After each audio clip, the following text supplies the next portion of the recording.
Naitay Kapuso, pahiram po ng 20 minutes ng inyong hapon. Ako po si Boy, and welcome to Fast Talk with Boy Abunda.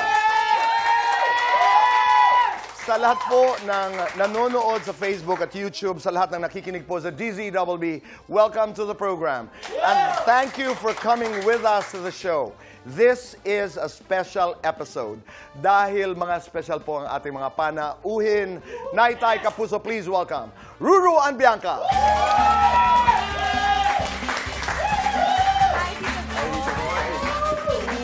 Nice to see you. Hi. Kumusta kayong dalawa? Okay naman po, Tito Boy. Can I officiate? Hindi pa. Wala pa, Tito. Wala pa. Talagang, can I officiate? Para naka-black and white. You look stunning! Thank you very much. Miss Bianca, how do you feel? I mean, sobra kang gwapo, Ruru, pero napakagandang girlfriend. Sobra. My God! Thank you po. I haven't seen you in a while, pero napakaganda. Night, nagsumbong talaga. Night, Kapuso, napakaganda ko ni Bianca umani. We missed you, Tito Boy. Ako din. Na-miss ko talaga kayo. And I'm just so glad. And thank you. Ito naman si Ruru, ang feeling ko ay nakita ko nung napakabata, but I'm just so proud. Congratulations. Thank you, Tito. Congratulations on Running Man, Black Rider. Congratulations on Sangre. Thank you, Tito. Things are doing very, very well.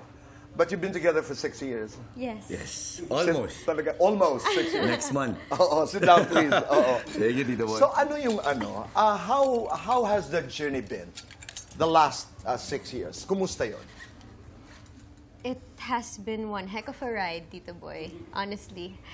There's no specific words that could really describe, pero it's a journey that we actually also are surprised that we have been surviving and we are still enjoying it together. Yes. May feeling ka ba, Bianca, na when you look back and connect the dots, parang, wow, how did we make it? Or we made it. Oh, yeah. Diba? We have that conversation Talaga? palagi. Yeah. Palagi. Especially now na alam namin na papalapit na yung anniversary namin. Right? Go ahead, Ruru. Ikaw, how does it feel and how do you look forward?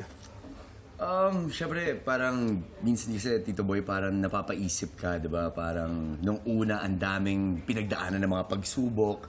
And then ngayon, na ito na po yung mga nangyayari sa amin, doon mo marirealize na parang lahat may dahilan kung bakit kailangan natin pagdaanan yung mga unos na yon. Kasi ito pala yung kapalit nun. Kung ano yung mga tinatamasa namin ngayon.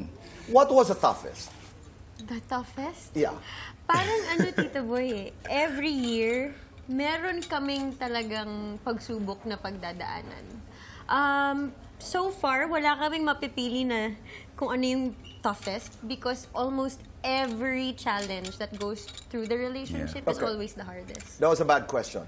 No, you know why I respect that? Because that makes you go back to something na maybe ayaw mong balikan. But naitatanong lamang because minsan nakaka-inspire sa iba na kung napagdaanan nila yan at nalampasan, kaya natin. Yeah. Sobrang, Diba? we're also very open to sharing our stories, Tito Boy. Kasi that's the reality of every relationship eh. Walang relasyon ang perpekto. And we're proud of all of the imperfections na we've gone through because alam namin ni Ruru yung tinahak naming dalawa para maging ganito kami ka-strong ngayon. Yeah. Pero bottom line, halimbawa, pag nagkakaroon ng rough patch, nagkakaroon ng, controversy in your life, not necessarily controversy in the context of controversy in show business, ano yung kinakapitan nyo kaya bumabalik kayo doon sa core? Siguro for us, it's our faith kay God. Ang ama po palagi. Yeah. Yun Ganda. talaga. Papanata, every night, like kami nagpe-pray. Kahit hindi kami magkasama, pagdating ng 7 p.m., alam namin na mananalangin kami dalawa. Magkasama man kami o hindi, okay man kami o hindi, palaging sa kanya kami maglalabas ng sama ng loob bago kami talagang mag-usap ng kaming dalawa. I know this is before marriage. Mapangahas na tanong. Is living together something that you even think of? Well, alam naman natin na it will be a phase. Pero sa ngayon, Tito, especially that we are in our religion as well, it's not tolerated to live inside one roof nang hindi kayo kasal. Yes. And we honor that because ako rin po, alam ko na I am reserving myself for that person who I know will love me forever. And alam kong si Ruru yun. Alam kong dadating kami dun. That's true. At sobrang nakaka-inspire. But you know, as I look at you, you remind me of the young Selma Hayek. You're not the only person Di who ba? said that, Tito. Parang- Marami na po kayo nagsasabi. Parang gano'n, I remember someone. Thank you po, Tito. Salamat po. Totoo, parang Bianca is so Hollywood. And Yes. Ruru kasi has been there. Di ba? Ruru is Hollywood. Pero ito, sabi nga ng mga kabataan ngayon, nag-iipon, you're building memories. You're building your core memories. Let's talk about some of them. Funny, sad, pero lahat na lampasan, lahat na tawanan. Let's talk about some of them. Highlights, sad moments, etc. in the last 6 years. Let's start with the first one. First The year. first year. Sige. Our first year, siguro, medyo iba siya sa mga pinagdaanan ng mga relationship. Kasi usually, pagka first year, yan yung honeymoon stage, di ba? Pero kami, first year namin is the struggles. Actually, Tito. Sobrang hirap ng Unang first year. taon namin, actually hindi pa kami umaabot sa first anniversary namin. Nagkaroon na kami ng pagsubok agad. And Ito ba yung nakakatawa? nakakatawa. Hindi, I mean, ito ba yung... Ito yung siguro maraming nakakaalam nitong pangyayari Okay, na to. okay. And it was very controversial at nangyari yun, wala pa kaming isang taon. Ito yung... The controversial parking lot. Yun nga yung sinasabi ko. Ang description ka, ito ba yung nakakatawa? Yes. Para maliwanagan po yung mga manonood. Sige na. Para sa'yo, Tita Boy. Opo, ito yung parking lot controversy. Wala pa kaming 1 year nung That nangyari. happened in the first year. Yes, in the first year. Oo. Siguro parang a month before our anniversary. Okay, looking back, anong leksyon? Looking back, I mean, 6 years later, now, when you connect the dots, and when you remember that, alam ko na napapagtawanan, no? But what is that lesson na natutunan? Ikaw sasabihin. Sa akin doon. Ikaw ang sasagot nun. Biggest takeaway. Siguro, yung pinaka-matinding na natutunan ko dito is that nalaman ko kung ano talaga yung kahalagahan ni Bianca para sa akin. I'm not saying na kinailangan pa niyang mangyari para lang makita ko yung kahalagahan niya, pero para siyang blessing in disguise na para bang nung nakita ko siyang nasaktan, nung nakita ko siyang umiiyak, parang part of me nadurog eh. At sinabi ko sa sarili ko, nangako ko sa sarili ko na hindi ko nahahayaang umiyak tong babaeng to kahit kailan. Wow. Hearing that, Bianca, ano ang reaksyon? 6 years later. Ay, sarap sa puso. Akala ko sasabihin, ang tapang ko, Tito Boy. Hindi ko na po kailangan i-state Hindi ko yun. nito, you don't mess with me. Okay, let's go to the second core memory. Ang pangalawang taon ng relasyon namin, Tito Boy, is actually the consequences of what happened in the first year. So, yung second year namin is actually that year na we were looking and working on deciding whether we wanted to choose and stay with each other. Doon talaga namin nasukat yung pagmamahal namin. Because, to share also, Tita Boy, naghiwalay kami for a while. Well, hindi niya hinayaan na hindi kami magkasama, na talagang mawalan kami ng communication. But the relationship became cold. And so parang I wasn't really reciprocating every time he told me that he loved me, and also he was very apologetic sa kung ano yung nagawa na mali. And ako rin, sa totoo lang, kahit na I was in pain, hindi ko rin kaya na mahiwalay sa kanya eh.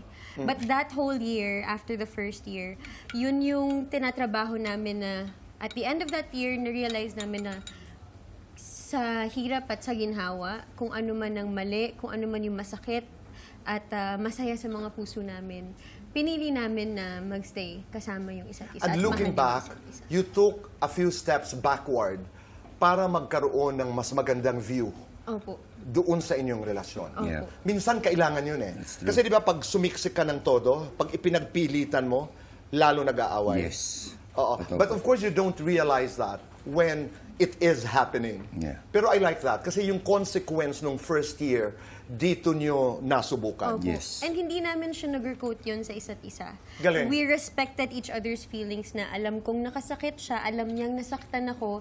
And we were learning together still throughout that process na he let me heal. And I know that he was healing as well kasi alam kong nasaktan din niya yung sarili niya. And nasasaktan siya na hindi ko napaparamdam sa kanya na may tiwala ako sa kanya at mahal na mahal ko siya the same way that he realized he does for me. Yung language, were you discovering that? Yung parang, kaya ba natin pag-usapan ito ng harapan? Kaya ba nating ito... You were discovering that. Actually, Tito Boy, syempre at first, Bianca kasi is very, I don't know, hindi siya confrontational na tao. Ako Why kasi, ikaw? sobrang gusto ko, ngayon, pagka nag-away tayo, pagka nagkaroon tayong problema, ayusin agad. Opposites kami, Tito. Okay. Super introvert, super extrovert. So second year, So na-discover parang, nyo, Yeah, we realized na parang, okay, let's compromise. Na minsan may mga pagsubok o problema na hindi naman kailangan agad-agad maayos eh. Pero kailangan pa rin pag-usapan para hindi siya mag-brew inside you at sumabog ka na lang eventually. Tama. So yun yung natutunan namin na constant communication yung malaking bagay sa relationship para maging okay. at magkarinigan. Yes. Let's do fast talk. Yun na. Pero kakaiba. Kailangan dahil 6 years na di ba? While we're doing this, dapat nagtititigan kayo. Oh my goodness. Walang Parang bitawan hirap. ha, ang titig. Baka matunaw. Para lang katuwaan. Sige nga, pakinggan nyo lang habang sumasagot. Pero sino Ang pong- hirap. Sino po ang sasagot? Kayong dalawa, depende. Like Ruro, but you're just looking at each other. Titig lang. Okay? Okay, 2 Kinikilig minutes. ako. Ako din, kinikilig. And our time, titig, ha? Okay. At siyang Susan, bantayan. Our time begins now. Ruro, Black Rider, Sweet Lover. Sweet lover. Lips to lips, eye to eye, Ruro. Eye to eye. Cuddling, kissing. Cuddling. Close up, full shot. Close up. Matigas ang abs, matigas ang ulo. Matigas ang abs. Action hero, Bianca's hero. Bianca's hero. Pinakagusto mo kay Bianca. Everything. Pinakaayaw mo kay Bianca. Wala. Favorite part ng mukha ni Bianca. Kiss it. Bianca, diwata o Diyosa? Ang titig. Josa. Bianca, Miss Independent o Misinterpreted? Miss Independent. Mahigpit na yakap o matamis na halik? Matamis na halik. Bianca, OA o nonchalant? Nonchalant. Bianca, Lola's girl, Ruru's girl? I'm both proud. Titig ni Ruru o halik ni Ruru? Titig ni Ruru. Bianca, kailan sweet si Ruru? Araw-araw. Kailan pasaway si Ruru? Araw-araw. Favorite part ng mukha ni Ruru? Kiss it. Oh. For both, guilty or not guilty? Pinagselosan ang ex. Not guilty. Not guilty. Guilty or not guilty? Nag-away dahil sa selos. Guilty. Guilty or not guilty? Nag-away dahil sa time. Guilty. Guilty or not guilty? Nag-make out sa sinehan. Not Not guilty. guilty. What a question. Guilty or not guilty? Tumakas sa taping para mag-date. Not Not guilty. guilty. Guilty or not guilty? Pinakikialaman ng pamilya ang relasyon. Not guilty. Guilty or not guilty? Pinagbabawalan ng isa't isa makipag-love scene. Not guilty. Huli niyong date, saan? Kagabi, nanood ng sine. Huli niyong pinag-awayan, ano? Ay, nagtitaping Isang pala araw tayo. yun. Nung isang araw pa pala yun. Huling Kasama mo. pinag-awayan. Nako. Parang Hindi ko na. hindi na Huwag namin na yun. maalala. Yeah. Lights on, ang titig. Lights on or lights off? Lights on. Cute. Happiness or chocolate? Happiness. Happiness. Best sign for happiness.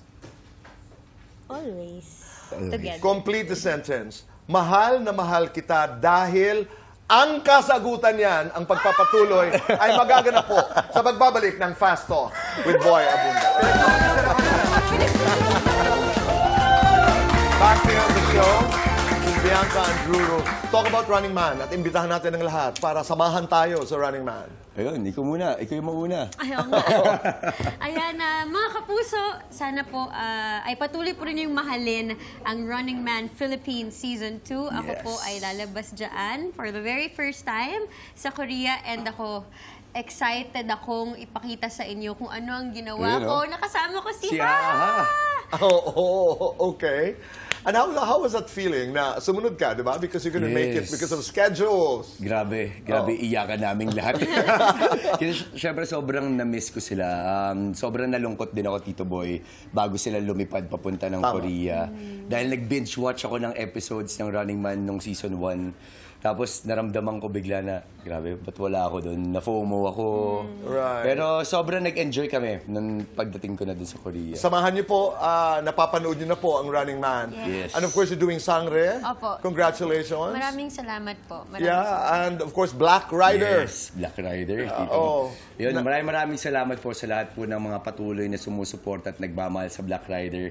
Sabi ko nga, hindi siya madaling gawin, pero sobrang nagiging worth it, lalo na pagka nakakatanggap po kami ng mga magandang feedbacks mula po sa inyong mga manonood. Let's, go ahead, Bianca. Gusto ko rin pong batiin ang lahat po ng mga kapuso at Encantadix po na nag-aabang na po sa aming proyekto, ang Encantadia Chronicles Sangre. Malapit na po yan at hindi na po kami makapaghintay na mapanood po ninyo ang pinaghihirapan namin para sa That's what he said. Thank you, Miss Salma.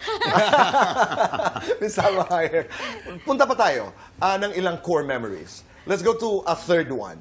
Ano ang bibilangin natin? Third. Ang pangatlong taon namin, Tito Boy, was actually a blessing year. Yun po yung taon na na-convert po ako to our religion.